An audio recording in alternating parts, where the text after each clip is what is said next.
आप देख रहे हैं A9 न्यूज।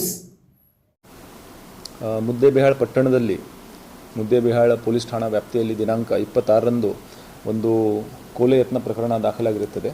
ಅದರಲ್ಲಿ ರಾಮನಗೌಡ ಬಿರಾದಾರ್ ಇವರು ಕೊಟ್ಟ ದೂರಿನನ್ವಯ ಈ ಕೇಸ್ ದಾಖಲಾಗಿರುತ್ತದೆ. ಅವರು ಕೊಟ್ಟ ದೂರಿನನ್ವಯ ಮದ್ರಿ ಇವರ ಮನೆಯಲ್ಲಿ ಈ ಘಟನೆ ನಡೆದಿರುತ್ತದೆ. ಅದರಲ್ಲಿ ಅವ್ರ ಮಗ ರಾಹುಲ್ ಇವನು ಹೋದಾಗ ಅವನ ಮೇಲೆ ಕೆಲವು ಜನ ಆ ಮನೆಯಲ್ಲಿರುವಂಥ ಜನ ಸೇರಿ ಸುಟ್ಟು ಹಾಕಲಿಕ್ಕೆ ಒಂದು ಪ್ರಯತ್ನ ಮಾಡಿದ್ದಾರೆ, ಕೊಲೆ ಮಾಡೋಕ್ಕೆ ಪ್ರಯತ್ನ ಮಾಡಿದ್ದಾರೆ ಅಂತ ಇವರು ಒಂದು ಕಂಪ್ಲೇಂಟನ್ನು ಕೊಟ್ಟಿದ್ದಾರೆ.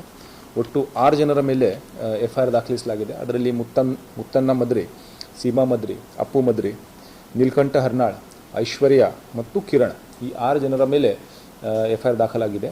ಈಗಾಗಲೇ ಈ ಪ್ರಕರಣದ ತನಿಖೆ ನಡೆಸಲಾಗ್ತಾ ಇದೆ. ಮತ್ತು ಈ ಪ್ರಕರಣದಲ್ಲಿ ಈಗಾಗಲೇ ಅಪ್ಪು ಮದ್ರಿ ಇವರಿಗೆ ಅರೆಸ್ಟ್ ಮಾಡಿ ದಸ್ತಗಿರಿ ಪ್ರೊಸೀಜರ್ ಮಾಡಲಾಗಿದೆ. ಇದರ ಜೊತೆಗೇನೆ ಮರುದಿನ ದಿನಾಂಕ 27ರಂದು ಇನ್ನೊಂದು ಕೇಸನ್ನು, ಕೌಂಟರ್ ಕೇಸನ್ನು ರೇಖಾ ಮದ್ರಿ ಅವರು ಕೊಟ್ಟಿರ್ತಾರೆ. ಇದರಲ್ಲಿ ಸಹ ಒಂದು ಕೊಲೆ ಯತ್ನ ಪ್ರಯತ್ನ ನಡೆದಿದೆ. ಇದೇ ಘಟನೆ ಸಂಬಂಧಪಟ್ಟಂತೆ ಅಂತ ಒಂದು ಕೊಲೆ ಯತ್ನ ನಡೆದಿದೆ ಅಂತ ಒಂದು FIR ಆಗಿದೆ.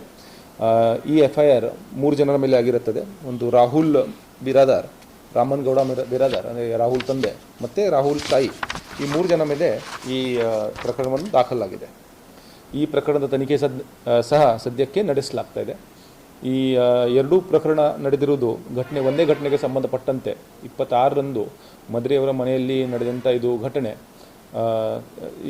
ಅದರಲ್ಲಿ ಬರ್ನ್ ಇಂಜುರಿ ಆಗಿದೆ. ಅದರಲ್ಲಿ ಒಬ್ಬರು ರಾಹುಲ್ ಮತ್ತು ಇನ್ನು ಮೂರು ಜನ ಮುತ್ತಪ್ಪ, ಸೀಮಾ ಮತ್ತು ನೀಲಕಂಠ್, ಈ 4 ಜನರಿಗೆ, ಒಟ್ಟು 4 ಜನರಿಗೆ ಬರ್ನ್ ಇಂಜುರಿ ಆಗಿವೆ. ಮತ್ತು ಅವರು ಈಗ ಟ್ರೀಟ್ಮೆಂಟಲ್ಲಿದೆ, ಆಸ್ಪತ್ರೆಯಲ್ಲಿದ್ದಾರೆ, ಚಿಕಿತ್ಸೆ ನಡೆಸಲಾಗ್ತಾ ಇದೆ.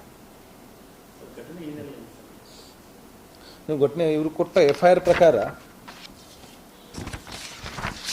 लेटेस्ट न्यूज के लिए देखते रहिए A9 न्यूज।